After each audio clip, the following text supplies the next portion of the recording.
വൃത്തികെട്ട ഡിസിഷനാണ് third umpire എടുക്കുന്നത്. കണ്ണുപൊട്ടന്മാരെയൊക്കെയാണോ ഇവിടെ കൊണ്ട് എടുത്തിരിക്കുന്ന ക്രിക്കറ്റ് കളിയിലെ തേർഡ് അമ്പയർ ആയിട്ടൊക്കെ. കാരണം ഇന്നലത്തെ അതിനകത്ത് ക്ലിയർ ആയിട്ട് കാണാൻ പറ്റുമായിരുന്നു, ചെറിയ ഒരു വിഷ്വലിൽ തന്നെ കാണാൻ പറ്റുമായിരുന്നു. കാലാണെങ്കിൽ അത് തട്ടിയിട്ടുണ്ടായിരുന്നു റോപ്പിൽ. അത് നോട്ട് ഔട്ട് അല്ല, 6 ആയിരുന്നു സഞ്ജുവിന്റെ. 46 പന്ത് 86 റൺ എടുത്തിട്ട് നിൽക്കുന്ന ഒരു നല്ല ഫോമിൽ നിന്നുകൊണ്ടിരിക്കുമ്പോൾ ഔട്ട് ആക്കുക എന്ന് പറയുന്നത് ഭയങ്കര കഷ്ടമാണ്. കാരണം എന്ന് പറഞ്ഞാൽ ഔട്ട് ആണെങ്കിൽ ഔട്ടാക്കി നിങ്ങൾക്ക് കൊടുക്കാം, പക്ഷേ ഇതിനകത്ത് ക്ലിയർ ആയിട്ട് വ്യക്തമായിട്ടുണ്ട് ഔട്ട് അല്ല എന്നുള്ളത്. പിന്നെ എന്ന് പറഞ്ഞാൽ ഇതിനകത്ത് ഒരു സമയം അവർ എക്സ്ട്രാ എടുക്കുന്നില്ല. ഈ വൈഡ് ബോൾ പോയത് ആണെങ്കിൽ നോക്കാൻ വേണ്ടി 5 മിനിറ്റ് 4 മിനിറ്റ് അവർക്ക് സമയമുണ്ട്. നോർമൽ ഒരു കളിയിൽ അത്രയും ക്രൂഷ്യലായിട്ട് നിൽക്കുന്ന ഒരു മാച്ചിൽ ഇത്രയും നന്നായിട്ട് കളിച്ചോണ്ടിരിക്കുന്ന ആളുടെ ഒരു വിക്കറ്റ് അത് നോക്കാൻ പോലും സമയമില്ല, പെട്ടെന്ന് അവർ ക്ലോസ് ചെയ്യണം. അതുപോലെ തന്നെ ഡൽഹി ഓണർ ഷൗട്ട് ചെയ്യണം, കയറിപ്പോടാന്ന്. അവൻ ആരണം മോനെ എന്ന് തെറിയാവായി വരുന്നത്, എന്നാലും വിളിക്കുന്നില്ല.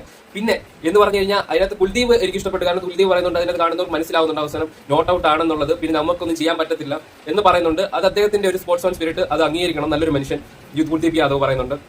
പക്ഷേ ഇന്നലത്തെ സഞ്ജുവിന്റെ സ്ഥാനത്ത് വല്ല രോഹിത്തോ ഹർദിക് പാണ്ഡ്യയോ കോഹ്ലിയോ ഒക്കെ ആയിരുന്നെങ്കിൽ ഈ അമ്പയർമാർ ഇങ്ങനെ ചെയ്യുമോ?